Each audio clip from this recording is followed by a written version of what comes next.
You know, space combat in Classic Traveler is dangerous, but there's one special situation that can potentially kill your character instantly, and it's Classic Tabletop RPG Friday. That is what it is right now, folks, and we're getting ready to get back into our Classic Traveler RPG series. Today, we're going to be looking at 4 special situations that can happen during space combat, and this is the last video in our space combat series. And number 4, well, that can pretty much end you right now. Understand what I'm saying?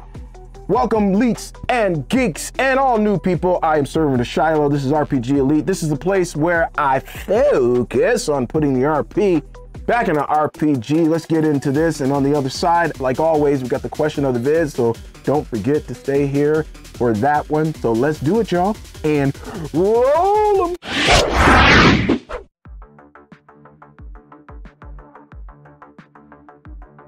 Crew members on the ship can mitigate damage received when they are in space combat.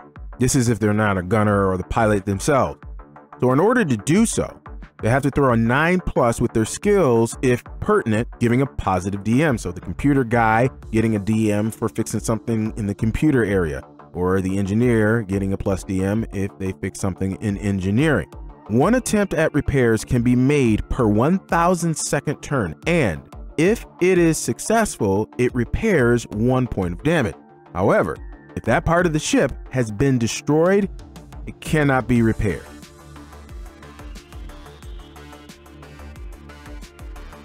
It's assumed that a ship has emergency stock repair parts in case something breaks down on the ship. This is not necessarily something that has to do with space combat directly, but just in general. The cost to repair is based on the original cost of the item. So you roll 2d6 and you multiply that times 10%. So if you roll a 6, then it's 60% of whatever the cost was. This is how much it's going to cost to replace that item. If the repair is being made by a crew member instead of being at a shipyard, the cost goes down, applying a -2 DM to the result. In some rare cases, it may be cheaper just to get a brand new part. So for example, you roll an 11 and it's 110%, so you just might as well go ahead and grab a new part.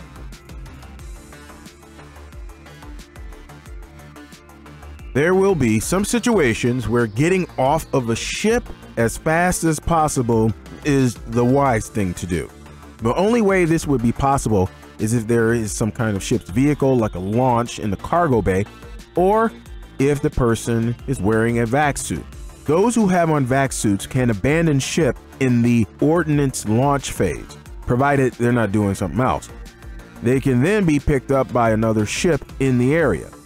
The vac suit can support a character for almost 6 hours. Actually, it's like 5.83, but who in the world is keeping track of that? So we're just gonna round it up to 6 hours.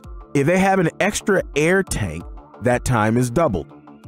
A vac suit can move at 1g acceleration for 1,000 second turn before it will run out of fuel. It's possible for someone in a vac suit to re-enter the atmosphere of a planet. They have a foam atmospheric ablation shield, which is part of the vac suit kit and allows this, which is kind of dope actually. They need to keep their descent velocity to be no more than 1 range band per turn. Now, of course, accidents is going to happen. This is risky, and so they will have to throw 7+ in order to survive, but their vac suit skill will act as a positive DM to that roll.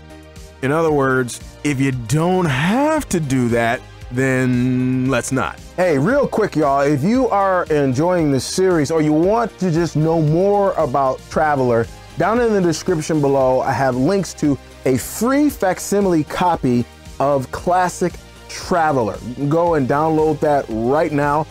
Also down there, if you just want to go and grab the game, you know that you like it, and you're like, man, I want to dive into this, been watching my videos, of course, and you know, you got the itch now, then you can go down in the description. There are many links to the many iterations of the game, whether it's Classic Traveler, New Era, Mega Traveler, GURPS Traveler, or Mongoose Traveler, or all the other ones that are in between there. You can go ahead down in the description, links for hardcover and PDF, digital copies, I mean, whatever floats your boat. All right, let's get back to the video.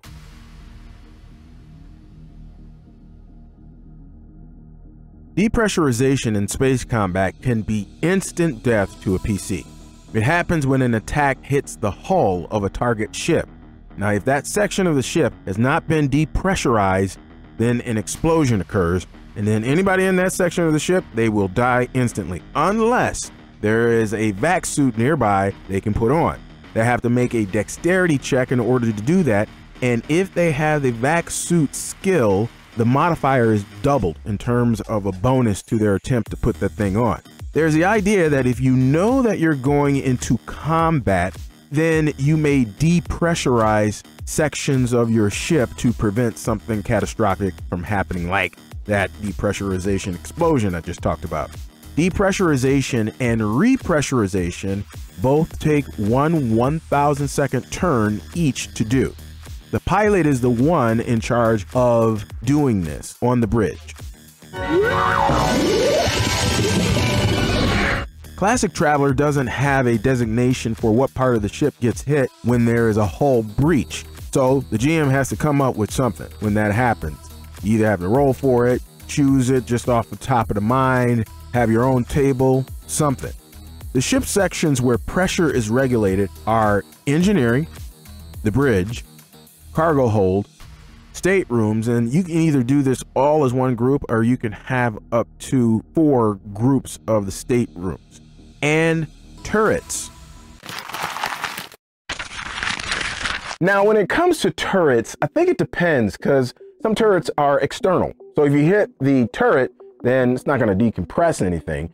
But some turrets are recessed into the ship, and in that case, it would decompress something. So you have to probably designate that beforehand, before the battle goes down, so we know maybe some of them are recessed and some of them are external, or they're all recessed, or they're all external. Hey, if you got any value out of this video today, then could you do a brother a favor and just crush the like button? Also, if you want to stick around, if you're new to the channel and you want to know what's up, give a brother a chance, go ahead and hit that subscribe button and the notification bell. Today, our question of the vid is this: what's your most memorable space combat experience? So this can come from anywhere, y'all.